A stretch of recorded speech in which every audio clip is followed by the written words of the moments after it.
Hey everybody, welcome to our next session, Go to Market Beyond the Playbook, about data ecosystems and the art of adaptation.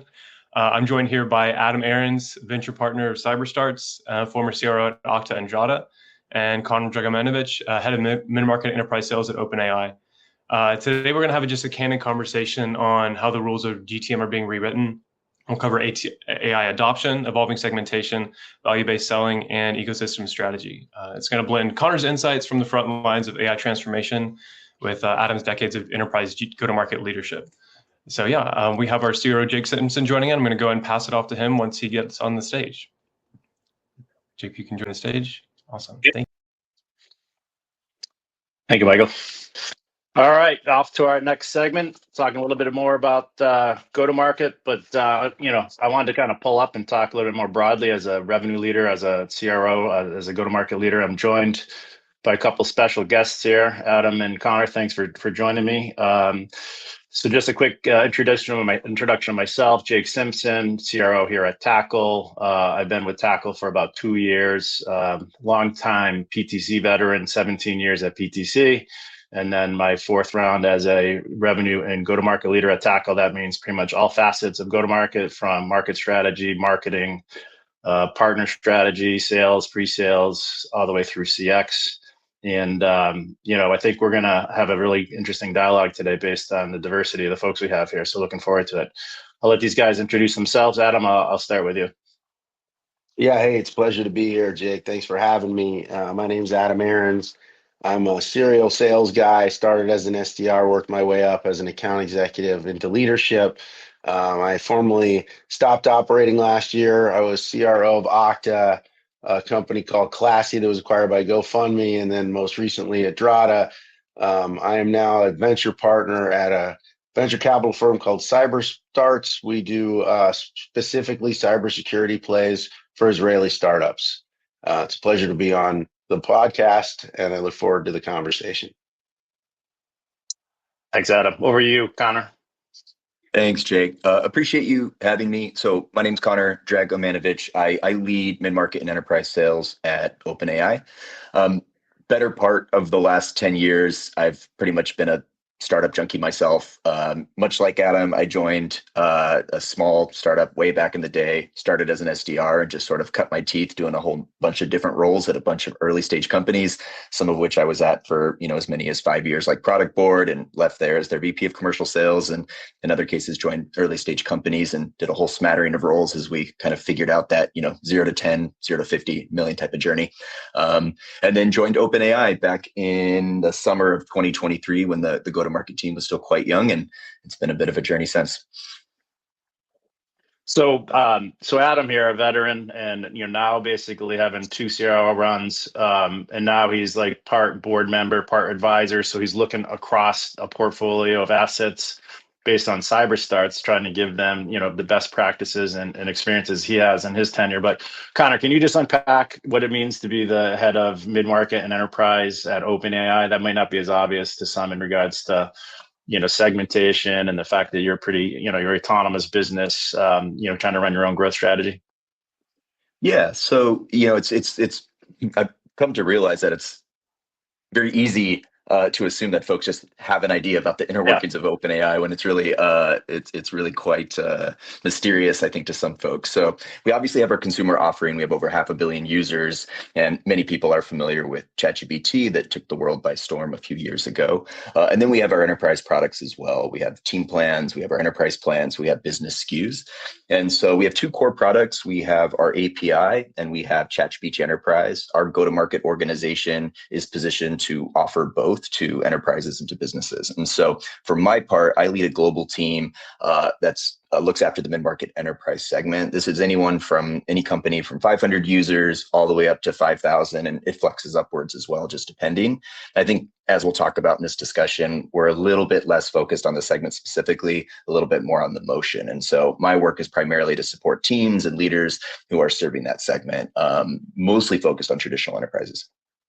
Yeah. Very good. And it's safe to say that you've been there pretty much since the get-go, trying to figure out at OpenAI how to sell, use ChatGPT, build modern go-to-market system, selling ChatGPT GPT and the API set on a B2B level to the mid-market and enterprise. So that in itself is a pretty mind-boggling thing. So that's accurate, though, right? Very fair to say. We launched ChatGPT Enterprise at the week of my joining. So I was brought on to help take ChatGPT Enterprise to market. So that was our first real sort of SaaS product that we took to market back in late August of 2023. Okay. All right. So now we can get into it. Like, we want to talk about the evolution and, you know, how fast this puck is moving as revenue leaders, as go-to-market and CROs or advisors. And, you know, I always like to start with, like, what am I gunning at, right? I think that first and foremost, on behalf of a company, you know, the target market is fundamental to how the company can basically perform against its goals, from building the right products, marketing to the right markets, you know, how you basically build your sales coverage models, your outbound motions, how your pricing and packaging, your customer success teams.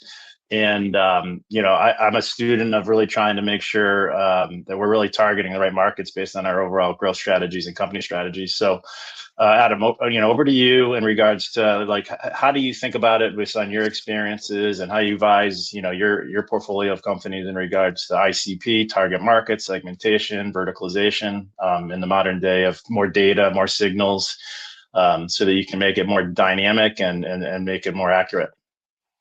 Yeah, man, I think it's like one of the most important things we can do, especially in early stage. Focus is just so underrated in terms of like where you're going to go spend your time and get the most bang for your buck.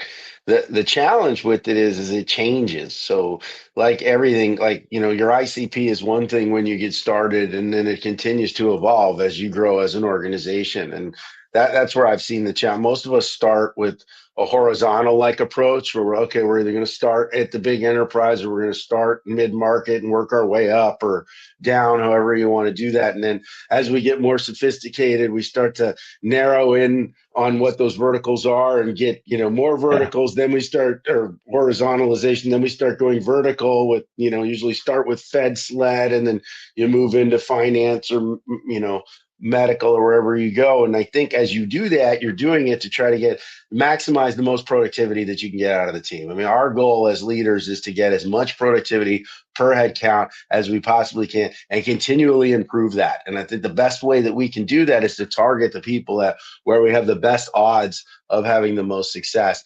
And for me, and, you know, maybe for you, I think it's a lot easier to compartmentalize that on, hey, this is my ICP because it fits the solution set, the problem statement that I'm going to solve. And these are the players within that group. These are the buyers that I'm looking for. And I know with what Conor's selling, dude, and I may be opening Pandora's box.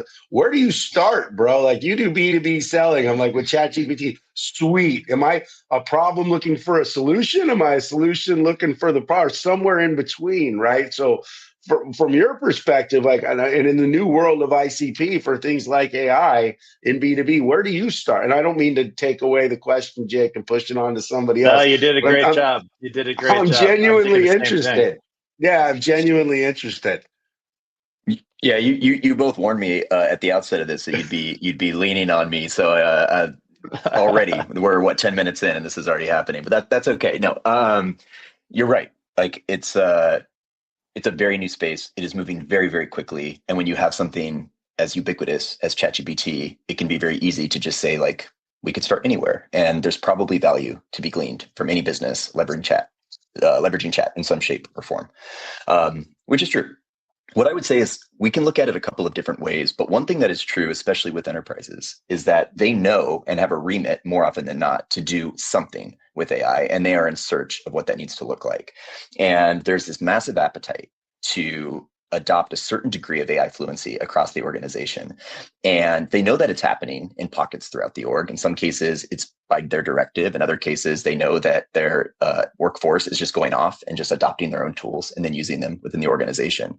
And so there's generally a major interest in figuring out how to orchestrate that into a more focused strategy. And this is typically where we start to get engaged, because naturally, to the point of using signals and real-time engagement signals over something like outbound, we have those. We talked about all of the consumer users. This is certainly true of folks on our business plan. So we can see where activity and usage is happening. And so naturally, it would make sense for us to reach out to where that usage is highest, or where we're seeing our most advanced models being leveraged.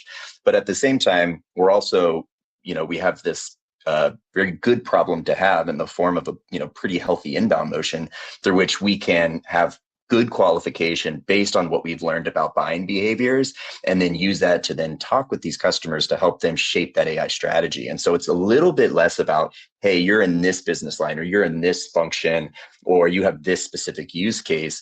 And it's more about corralling what is often dozens or hundreds of use cases that we're hearing from these executive teams, and helping them identify what are the ones that are going to have the highest amount of ROI for your business, because it's less about time savings anymore. There's not really any question of that. I think last year we saw a lot of folks talking about pilots and sort of deciding, is this real? Is this hype? Is there tangible business value to be had here? That question, for the most part, seems to have been put to bed. And so now what we're really doing is saying, where do we focus the efforts, and where do we deploy calories to really translate this into tangible value for the business? And that's where a lot of our conversations start. Yeah, it really speaks to the power of like a PLG motion, so that you can actually start to see adoption, and then you can get more involved in an upsell, which is a great cheat code in regards to trying to uncover where you should be spending your time in your market at tackle. We're using a lot of data and signals. We're looking at the firmographics, the exographics, the technographics. We do, then we do this with our customers too. We have $13 billion in historical commerce through the cloud. So we use what we call cloudographics. Like we know, where cloudiness is, and that tends to be a good qualifier for us. And we'll work with our customers that tend to be pretty cloud centric in their company strategies and their go-to-market strategies. And we could help them with forecasting or territory designs, but in some customers' case, we can actually walk up and be part of the inputs in regards to configuring their ICP. So pretty interesting. So then let's segue. Now let's assume that we've designed our segmentation, our verticalization, our regionalization, where we're going to go target. I want to move the conversation to what's really going on in coverage, right? We've had a traditional go-to-market team where you're hiring expensive reps. They're doing a lot of outbound, but now with signaling and data, there's probably a lot of opportunity to make those teams more efficient, maybe invest more in ABM strategies, content strategies, trying to understand signal strategies, so we can apply our highly paid go-to-market teams to engage more with warmth versus a ton of idle time trying to stay busy there. So I'll start with you, Adam. Like, what are you thinking these days in regards to evolutions, best practices, tech, in regards to keeping the go-to-market system balanced and efficient for growth? Yeah, I mean, we talk about where you come from, the old like caveman age of pick up the phone and ground and pound and go find leads, and that stuff just doesn't work anymore. Like, I never take a call from a number that I don't know, because 9 out of 10 times is somebody trying to solicit me for something that I'm not aware of or don't want. So getting to me and figuring out what I care about, and the tools and solutions that allow you to do that, like LinkedIn was really the first foray into saying, like, I can actually look at a community and work and figure out how to do that. And I think you talk about like some of the infancy ABM tools that are getting so much more advanced now, and your ability to leverage the technology and the partners. Like back when I was a sales rep, like you brought in partners when you had to. Like, my biggest concern was, if I bring in a partner, I'm going to lose control, or they're going to try to have meetings. Now, like, I am partner first in every deal that I'm in. It's like, how do I get what partners are here, which one in like a deal, which one has the most power? How do I identify and align with that person? Because their ability to help me as a independent party, or as a unbiased solution provider, not only into the account that I'm going into, but into a number of other accounts, is just hugely beneficial. And if you can leverage that with technology and solutions, you just get such an advantage over your competition, because figuring out where the radio signals are, and then aligning yourself to them, and understanding what they're interested in and how you're going to be able to attract to that and drive a message that'll get you to the right person within that opportunity is extremely challenging. And there's a network of us trying to do it, and there's technology solutions that are coming up every single day. I was on a panel a few months ago, and they said, "Is AI hype?" And I was like, "It's anything but hype." Like, I mean, it is in our world. It exists today. Everyone's using it. And by the way, I feel like I am behind the ball. I am constantly trying to self-educate to get ahead of the AI curve, to like just make sure that I'm seeing new things that are coming. And frankly, a lot of it is just a point solution of a set of solutions that I need. So it's not quite there yet, but I'm so concerned that it's moving so quickly that if I don't keep my ear to the ground, I'm going to miss it. And it's so important, and it's so impactful to the way that I was doing business 20 years ago, and the solutions, the tools you can use today to be successful and to get to the right prospects and to get to the right people is it's just a clearly unfair advantage. And I'm concerned that if I don't stay on top of it, it'll pass me by, if that makes sense. It makes total sense, bud. I'm in the same boat. So Connor, how about you, bud? You got a little bit of a leg up on us here. I mean, I agree with all of this. I think, and certainly my perspective may be a little unique because we have some we have experiences here that I have not experienced elsewhere as it relates to the sort of market opportunity. And to your point, and both of your points, you have to be extraordinarily selective about where you spend very valuable resources as it relates to like which of these opportunities sort of represents the lowest hanging fruit for us. This is one place where if you were to pick up the phone or send an outreach to a Fortune 100, Fortune 500 executive with an outreach from OpenAI saying that you have an opinion on how AI might transform their business, the weird thing here is they might actually take that call and they might email. And that's like, that is not lost on me that doesn't happen in other places. Certainly, I did not have that experience as an SDR or an AE in past lives. But here that actually tends to be true. And so it would be very easy to sort of just assume like, great, you can now mass automate that and get a bunch of different executives on the line and come at them with a very, generic pitch as to like how this might, how AI might transform their business. But of course we can't do that. Like it's a major responsibility to be able to get these individuals on the phone. And we obviously have a very high bar for the foot we want to put forward. So you do have to come with a very focused point of view and something that's very specific to their world and their domain. And so while we're not yet a big sort of prospecting or outbound engine at this time, we do have to acknowledge that we're not ever really going to be like the Amazon or the Googles of the world in terms of size. And so we have to be strategic with how we engage and with who we engage. Partners, absolutely an element of that. Like we will not probably be able to achieve the scale that we have planned without leveraging partners. That's just a truth.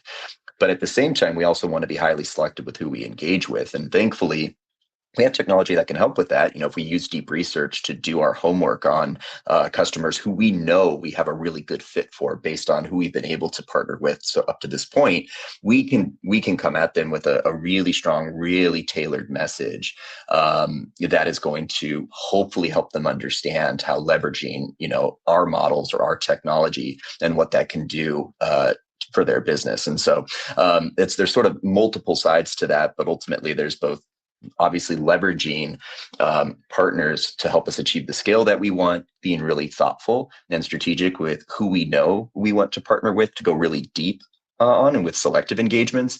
And then, of course, we do have the existing customer base for our business plans, which we can reach out to based on signals that we're seeing and understand that there's pattern matches to be had there. And we can speak to them about the ways that we've taken those and help them realize, more and more benefits based on the work we've done with other customers. Yeah, that makes a lot of sense. I mean, we've been doing segmentation. We've done 3 since I've been here. I try to not cover like the entire segmentation. We grade it like an A, B, C, D. I've got enterprise and I have emerging enterprise. We basically try to cover 60% of it. We use a lot of like ABM and engagement signals so that we can start to move that stuff around because I want to keep my reps fed. I want to make sure that before I start, add more headcount to the AE capacity, more quota, that I feel like I can keep it fed, I can make it productive. And that's a philosophical change from years past where like you're thinking about the units of sales productivity and you're using that for your growth strategy versus being smarter with where you're making your investments. So we've made some good progress there. So let's segue into value. I mean, obviously we're in a, not a grow at all costs type economy. So we need to be very clear to basically articulate defendable value to our customers. Adam, I know that this has been ingrained in you just like it has been with me. Obviously nowadays, much more with like security and compliance. And then Conor, like we were talking about, everybody agrees, with a shitload of efficiencies. The application use cases and how it all fits together is probably still a more early days, but I'd love to hear from you guys in regards to how you're thinking about value and your respective roles. Yeah, look, for me, value-based selling is like the precipice of everything. I start in discovery with it. So I want to, the biggest issue with is we're all trying to sell value. Everybody's trying to show what the ROI is.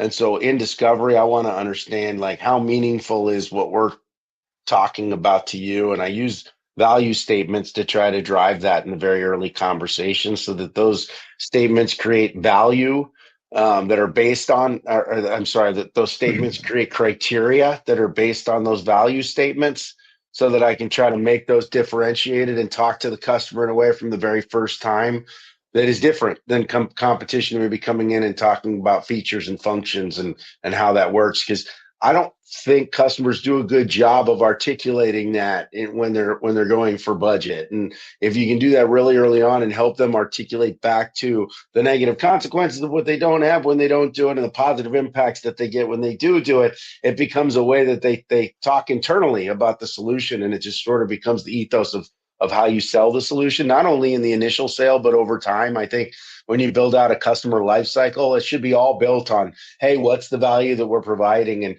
And by the way, there's more that we should be doing together because we can help you a lot more.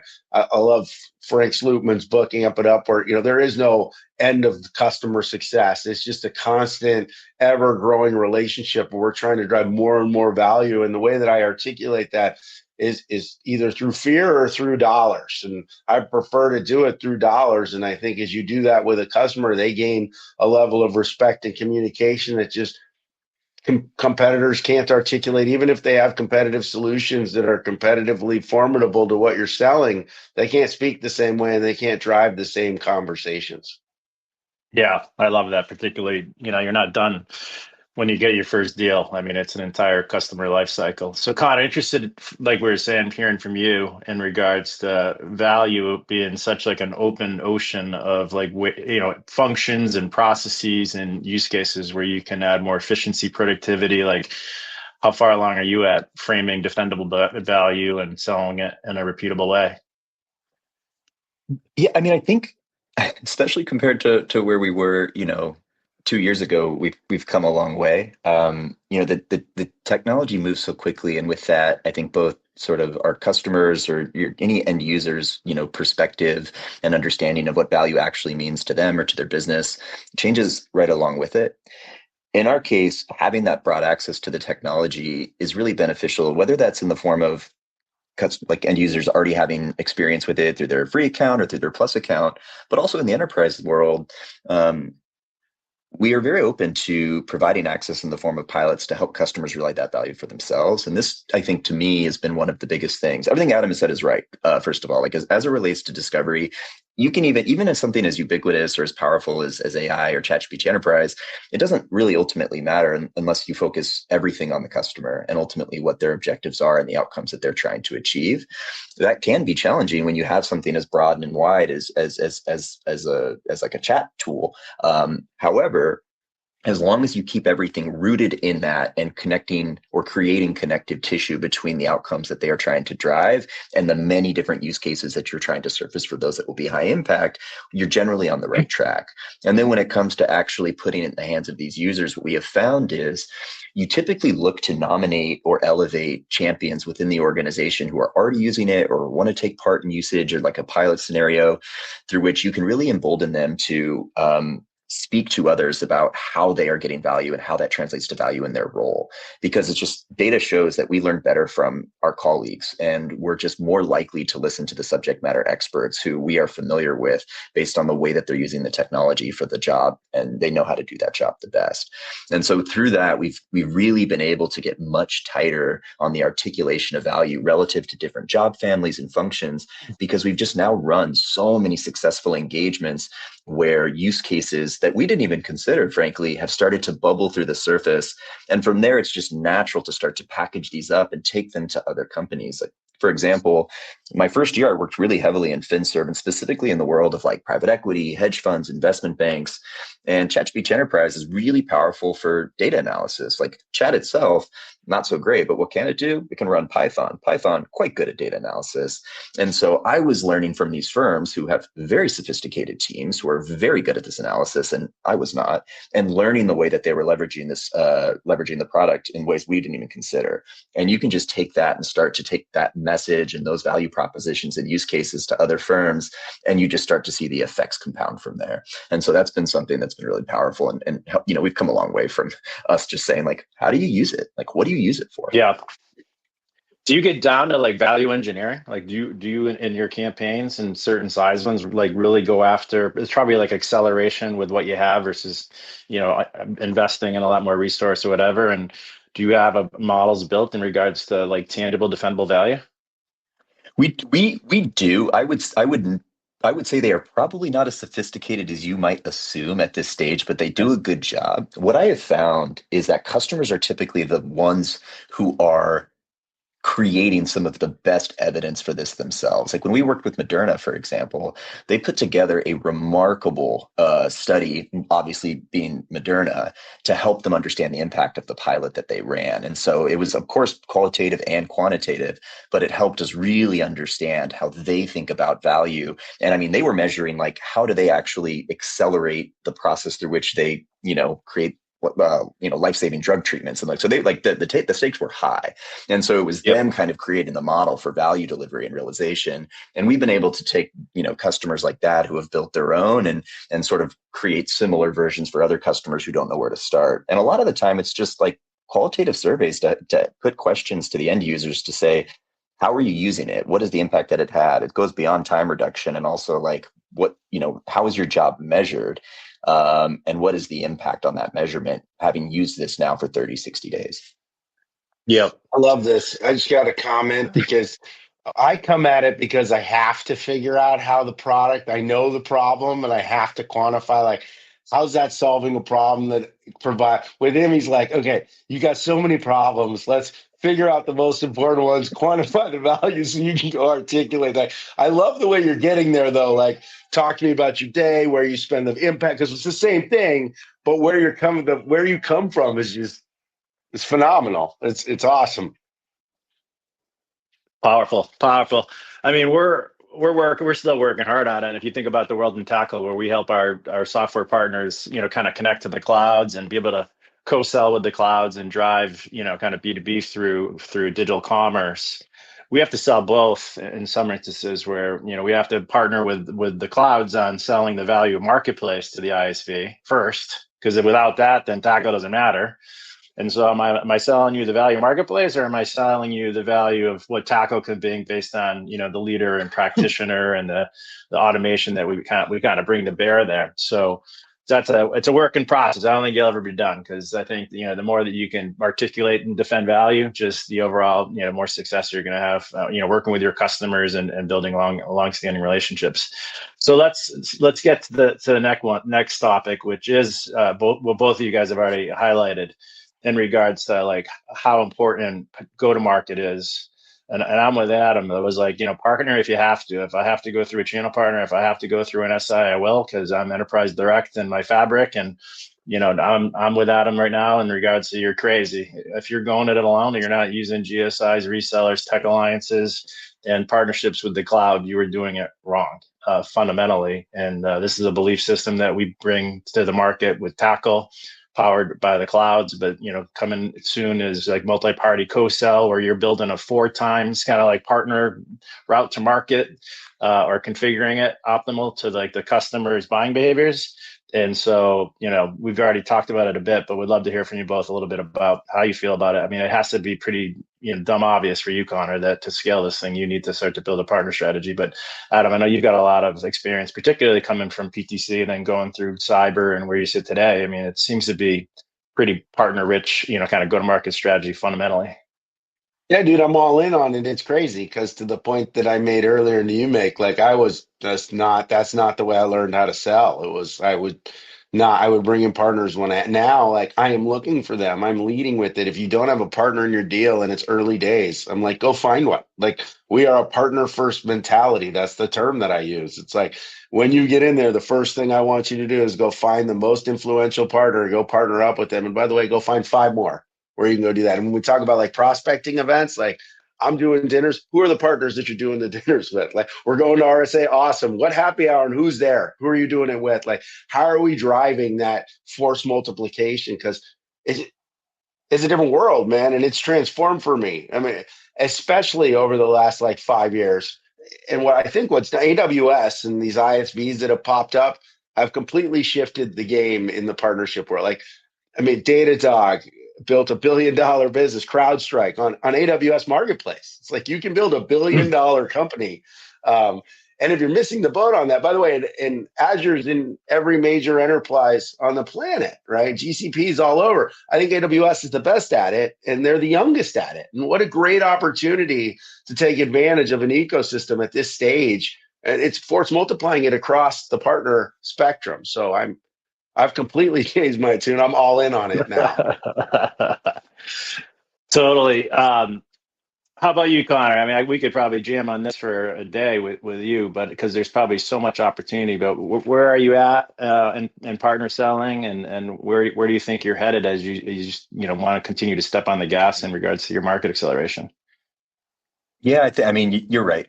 We could talk for a long time about this. It's critical. I mean, it's certainly critical to our strategy. I think it's going to be critical to most. If you look at sort of the next phase of organizations of go to market, what it's going to look like in this space, like teams aren't necessarily going to get exponentially bigger as it relates to, especially as it relates to go to market orgs. I think there's always a case to be made for putting the right people in the right roles, but we're becoming more efficient at what we do. And lean teams that, to Adam's earliest point in this conversation around rep productivity, where that's the a core metric, you're always going to find ways to amplify and to pour gasoline and to scale. Partners are a crucial part of this. For us, we've talked a lot about ChatGPT Enterprise, but there's this whole other massive component to what we do, which is, of course, the work that we support our customers doing on our APIs. And so naturally, these are like heavily like complex custom work through which they hope, seek out and receive from us like some really deep collaboration and some sophisticated work as it relates to building custom solutions that they put into their products or build entirely new ones and are infusing into their end users. And as part of that, naturally, we want to help them kind of achieve the outcomes that they're reaching, but we're a small team. And so at this time, we see a lot of partner involvement amplifying that work. And so naturally, when customers come to us and they have some really big ideas about what they want to accomplish with AI, I mean, there's only so much that we can do when we spread our team out of solution architects or forward deployed engineers in our go-to-market org. So partners have played a really big role in helping with those custom builds. And then on the chat side, I mentioned before, we work with a lot of traditional enterprises. They themselves know that they need to deploy this widely. They want to achieve a certain degree of AI literacy within their org, but naturally they want a roadmap for how to get there. And we've seen a lot of really tremendous partners who go through this heavily vetting process on our side rise to that challenge and like running workshops with them, hackathon, going on site and building out some really complex GPTs through which they're like bringing their data to bear through chat and, accomplishing some pretty sophisticated use cases that we hadn't even seen before. And so partners at this point are this really fantastic delivery mechanism. And then, of course, we have great relationships and partnerships with, the BCGs and the PwCs of the world who are also out there, bringing our products and our technology to those, their massive ecosystems also. Yeah. Okay. That makes sense. So if we've kind of pulled back and like look at, you both as like sales leaders, go-to-market leaders, now we've talked about data and signal and segmentation and continue to focus on, the life cycle value with customers. We've talked about AI a bit. We've talked about going to market with ecosystems. Like from a leadership position, like how does that potentially change, either how we're thinking today or how we're going to need to think organizationally, talent-wise, technologically? I'll start with you, Connor, on this one to lead into, kind of maybe Adam can reflect on it. But you had explained to me that there's kind of like three structures at OpenAI, being like research, apply, and deployed. Research being like true research, applied basically trying to bring that research to life, and then deployed is actually like delivering value to your customers. So like what type of insights can you share with the audience today in regards to like the structure of go-to-market and a new world and where it's headed, and some of the learnings you've had at OpenAI? Yeah, I mean, you nailed it. Like as far as any organization who at their core is a research lab like us, it's probably going to be a similar dynamic. You have your research team building and pushing the frontiers of research to build frontier models. Applied is building the products and the application layers to actually, serve those models and consider the economic value that they can have to the end users. And then there's the deployed team who shepherd that technology outwards. And even if you're not a research lab, I think you will increasingly see this evolution within go-to-market of individuals who find a way to sit at the intersection of the cutting edge of research that's taking place, whether they have researchers or not. This technology is going to continue to advance. And you need to have individuals who both sort of intuitively or are very hungry to understand what this technology is capable of or what it will become capable of, but also have a really deep commercial acumen as well. Because at the end of the day, a lot of what we do in go-to-market is we're very effective translators. We're not like trying to convince somebody to buy something they don't want. We are trying to translate the value of the things that we offer in a way that makes sense to them and their business, such that they can go achieve the things that they want to do in terms of their core priorities. And that translation also needs to happen within the context of what this technology can do and how it can serve the very specific purpose of the companies that are wielding it. And so in our case, beyond just like the layers between applied research and deploy, there's also what's happening just on the go-to-market front lines through which we use our own technology to do things that was once a sales development role to do entirely, whether that's like top of funnel stuff, qualification, enrichment, outreach. So much of what that role encompassed can now be done by our models.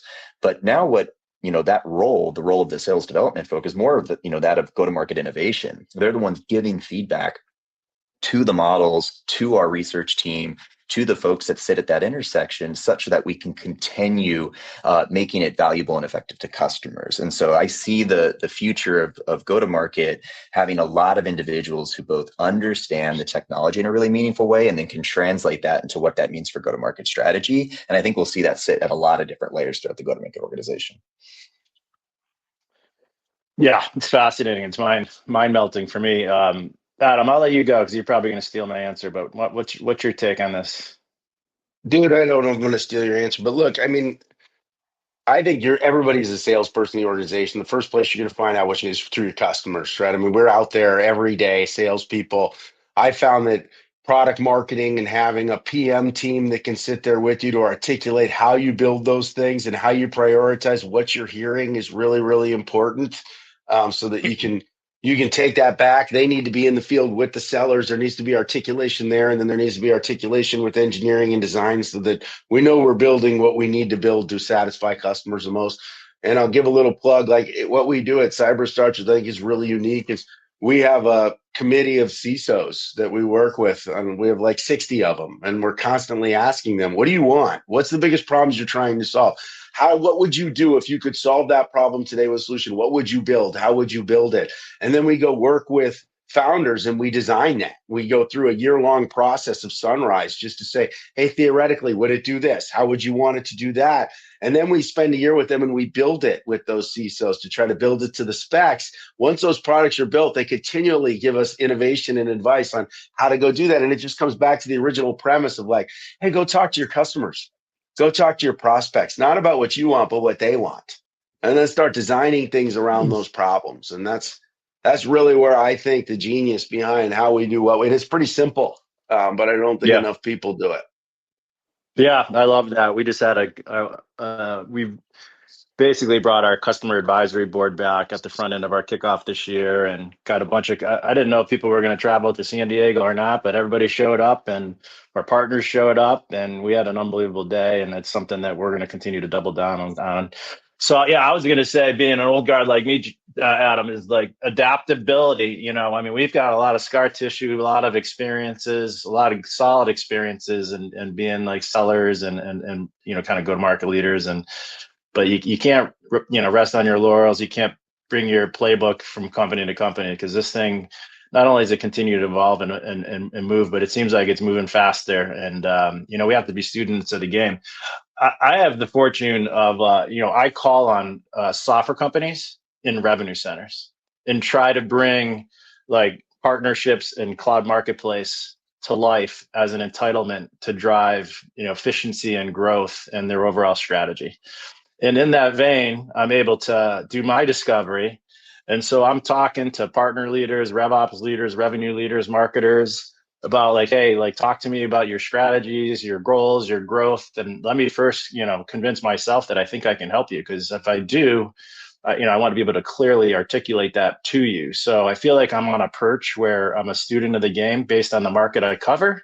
And I'm trying to bring a lot of that, as well as other external factors in my go-to-market system, as I'm continuing and to evolve it, trying to drive market coverage and growth and efficiency and all the things we've talked about today. So it's a pretty interesting category to be a part of. So with that, we have a few minutes left. We'll see if we can maybe get in a quick question. But guys, really appreciate you joining me today. I hope the audience, got something out of today in regards to the challenges we're under, but the things we're learning, and how we're evolving as sales and revenue leaders. So thank you so much for being a part of it.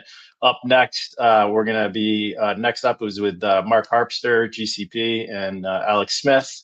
And so, well, Mike, I'll let you determine whether or not we have time for a question, or if we want to just end a couple minutes earlier. If he's out there. There he is. Time for a few questions if folks want to drop them in the chat or in the Q&A function. We have about 2 more minutes.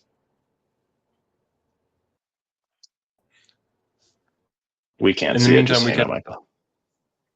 Oh yeah, none of the questions are in yet. But want to say for the in the last 2 minutes, we can ask, like, if Conor, Adam, y'all could leave us with one thing that every early revenue leader could be thinking about, whether it's reworking their playbook or building a system from scratch, like a quick 30-second thing. What would it be? Adam, you can kick off first. Early revenue leader. Well, thanks. Thanks so much. I was going to give the honor to Conor, but I'll just take that myself. Look, I think you started with it, Jake. Like ICP as a leader, like figuring out where your target market is and who you're going to go after and focusing on that, and then building a playbook. Not bring like we all bring one with us, but spending the time to build your playbook around that ICP and around what the problem statements are and around what those is just so vitally important. And I do it early because for me, it helps me then articulate not just to the sellers, but to the rest of the company, what's required of us to go tackle that problem and to go capture those customers. So I would say, like, start there. And there's so many other things that you can be doing, but stay focused. And it's like eating an elephant. You take one bite at a time, you chew, you swallow it, and then you go back and you take another bite. And it's a great journey. Enjoy it. Thanks. Con? I think that's right. Maybe I'll just add to that and just say, embrace experimentation and understand the value in just being able to run just like rapid iterative experiments, and be okay with that. Like, it's so valuable, like in addition to what Adam described, as you think about the focus and outlining the strategy, but remaining very nimble and open to that strategy being wrong. And by not just putting all of your eggs in one basket, you can take a team, and even a very lean team, and run really thoughtful experiments that are tightly controlled and start to understand, we talked about signals beyond in terms of customers, but get signals internally around what's working. And then it always helps. And it always works to just understand what's working, recognize it, and then pour gasoline on it. And for those things that aren't, how to pivot. Dude, I love that. Okay. I'll say, just to add to what he said, like, try shit. Don't be afraid. Try things. Don't be afraid to try things and iterate. And don't be afraid to stop and go do something else. One of the worst things that I see are people that just don't do something. Mark Craney used to have a saying, go hit somebody. And like, literally, go do something. Try it. See what happens. Don't be afraid. I love that. Love it. All right, guys. I'll let you run. Thanks for joining me today. I'll catch up with you later. Thanks again. You tried me. Thanks, everybody.